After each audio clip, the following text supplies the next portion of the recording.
How's it going, everybody? Back for another quick update. Found some more wild mushrooms and basically traded them for records. So, got a nice little stack of records to show, and two records that I purchased over this past summer. The only two records I bought offline the past summer that I want to show and talk about a little bit. So, was playing in the background. There's a CD I picked up a week or two ago. Doug Marsh, Now You Know. Lead singer of Built to Spill. Love this album. If you love Built to Spill, just a great album. It's a great voice and just a very good, more folk rock sound to it than Built to Spill, but very good. So that's what's playing in the background. And tonight I am drinking, this is Slow Elk Oatmeal Stout from the Big Sky Brewing Company in Missoula, Montana. So if you watched my last video, I was drinking, I think it was Gray's Oatmeal Stout, but this is much more delicious in my opinion, a little bit lighter and not so much of a bite. All the taste is up front. It doesn't leave too heavy of an aftertaste in your mouth, so this is delicious. So cheers, Mark, Dr. Deadwax. I think you'd enjoy this. Alright. Two albums I bought over this past summer were two albums that I really loved and was excited for them to be reissued on vinyl. So the first one, this is the Mars Volta, Deloused in the Comatorium. This is a music on vinyl issue, limited edition, gold vinyl, 180 gram vinyl. So Deloused in the Comatorium by the Mars Volta. What to say about that album? It is probably one of my favorite records of all time. I was 16 or 17 when I first heard it. Me and my buddy Bart were going mushroom hunting, ironically enough, or maybe we're going fishing. But he played this album for me. He had it on CD in his truck, and I absolutely fell in love with it. This band is absolutely amazing. This is their debut album from 2003. In my opinion, my favorite debut album of all time. I know it's a bold statement, but it is an amazing record. It is progressive, alternative rock. It's a masterpiece. I absolutely love that album. And the Mars Volta was basically a band that rose from the ashes of the band At the Drive-In, which I guess would be considered a post-hardcore would be the word to describe them. They're more punk, alternative rock, but Cedric Bixler Zavala and Omar Rodriguez Lopez, the guitar player and lead singer of At the Drive-In, went on to form the Mars Volta, and the other two or three members went on to form Sparta. So this is an absolutely amazing record, one of my all-time favorite records, and probably my favorite debut album of all time, and it's 11 years old now, which is crazy to think. So yes, great record. And I picked this one up back in June, or May maybe. This is United by Fate by Rival Schools. Another band that would be considered post-hardcore, I guess. In my opinion, it's just great, excuse me, it's great alternative rock. Just great rock music all around. United by Fate by Rival Schools. They only released two albums, I want to say.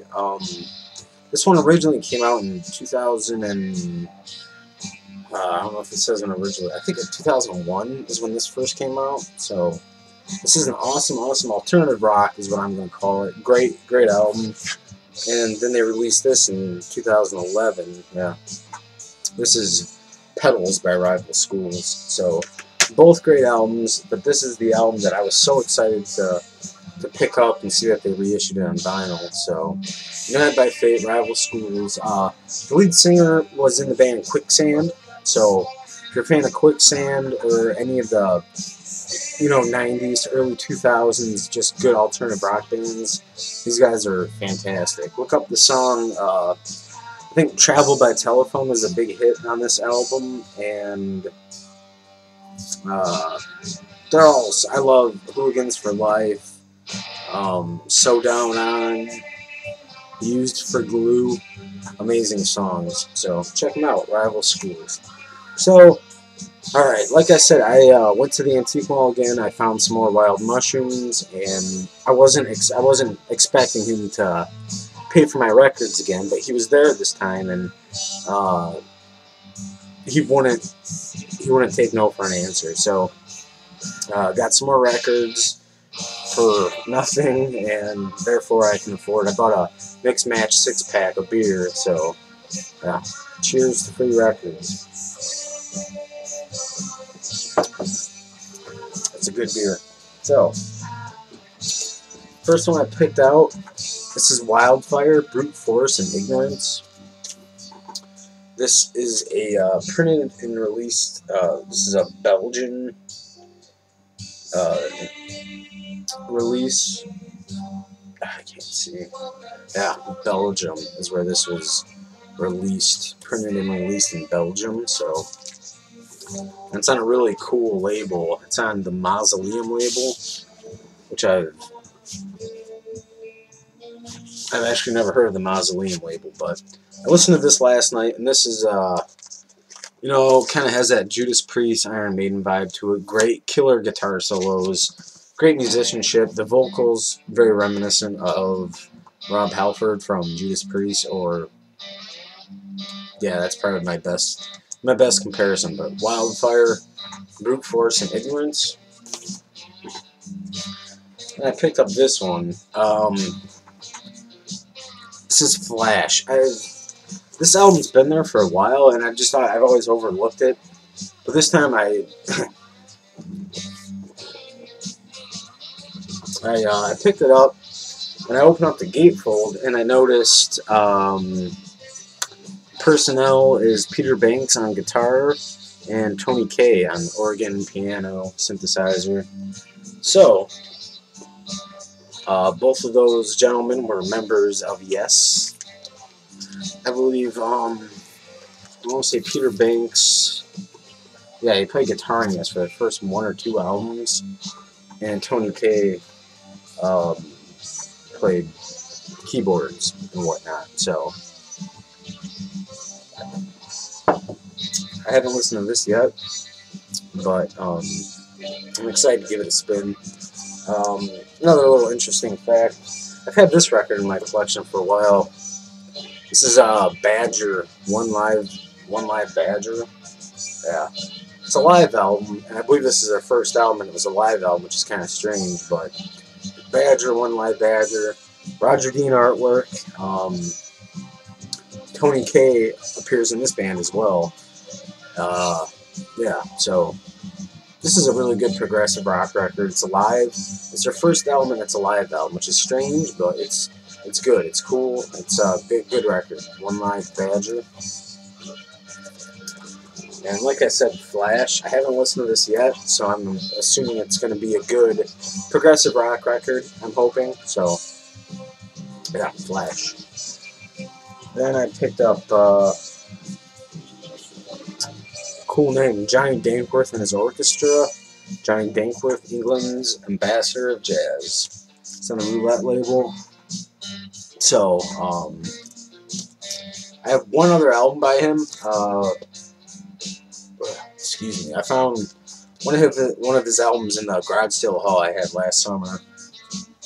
$1 Million Portrait or something like that, and I really enjoyed it. So I picked this up. It's on the Roulette label, which is always good. And this was released in I'm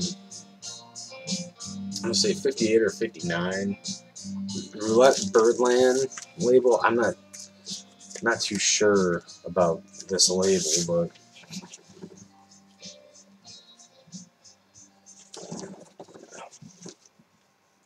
so 1958. So I'm excited to give this a spin.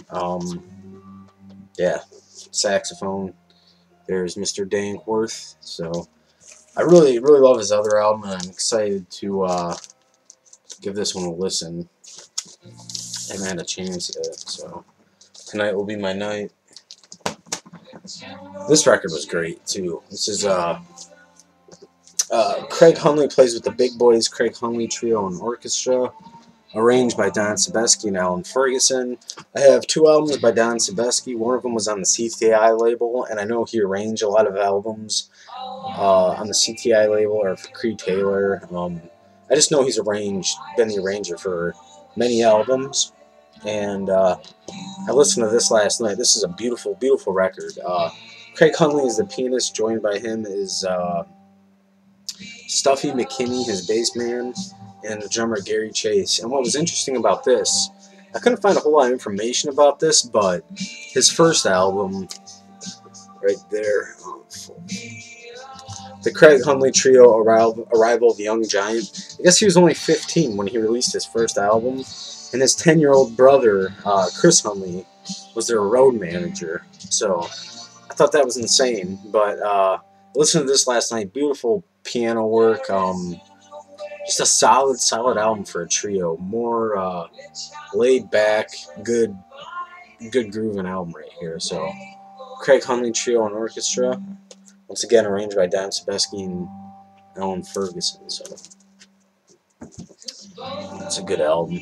And all of those I got from one booth, and they had informed me there was another booth where a guy brought in a crate of records, so I picked through these. These are all $1 a piece.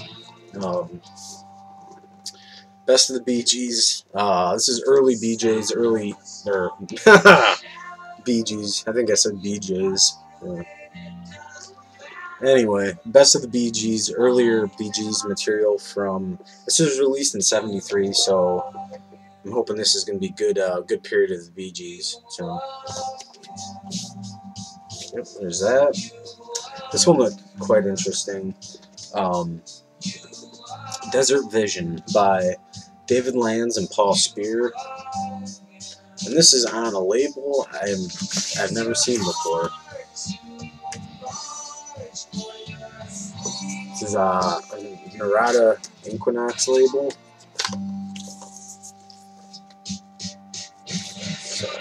This is in great condition. This was released in 1987 or 88. Where does it say? It said somewhere 1987. So I've never seen this label before, so I'm interested to hear what that sounds like. And as I took it out, this slip fell out. It's for when the person bought this album. Interesting. Huh. No shit. Bought this album on May 19th, 1988. And, interesting. It was $10 when she bought it. Interesting. I have to look more into that. But, yeah, Desert Vision. So, and there's Freddie and the Dreamers do the Freddie with Freddie and the Dreamers to their 12 new hits. Yeah, on the Mercury label. So, for $1, which turned out to be a free, so it's awesome. Freddie and the Dreamers. I picked this record out at the warehouse, and it's one that I had waiting there for me in a stack, and I think he wanted like $10 for it. And I didn't want to pay that for this record, so I found it for $1. Well, found it for free. The Chambers Brothers Shout. This is in great condition too on the vault label. Shout by the Chambers Brothers. So, got a few other Chambers Brothers records in the collection that I absolutely love, and I'm sure I'm going to love this one once I give a cleaning and a spin. So, that. And the last record to show for today, Grover Washington Jr. Wine Light. I have a lot of Grover Washington Jr. in my collection. I love him. An embarrassing fact, I did not know that the song Just the Two of Us is on this album. Just the two of us. I had no idea that Grover Washington Jr. was involved in that song, but what was his name? Bill Withers, I want to say, was the vocalist on this album, or on that song. So, and this is 1980. So it should be a pretty good listen. Some good smooth jazz is what I'm anticipating by Grover Washington Jr. Wine Way. So that's it, everybody. Try to fly through that as fast as I could. I try to keep these videos under 15. I'm right at 15 minutes, but I try to keep them under 15, 16 minutes. So, everybody, thanks for tuning in. Once again, plug in the stout. This is Slow Elk Oatmeal Stout. I would highly recommend this one, more so than the last one I was drinking. So, Mark, if you're watching, if you get your hands on it, it's good. It's more of a kind of a lighter flavor to it. So, thanks for tuning in, everybody. As always, thanks for stopping by. Comments are welcome, messages, whatever. I love to hear from you guys. So everyone, be good to yourselves. Take care. As always, we'll talk soon.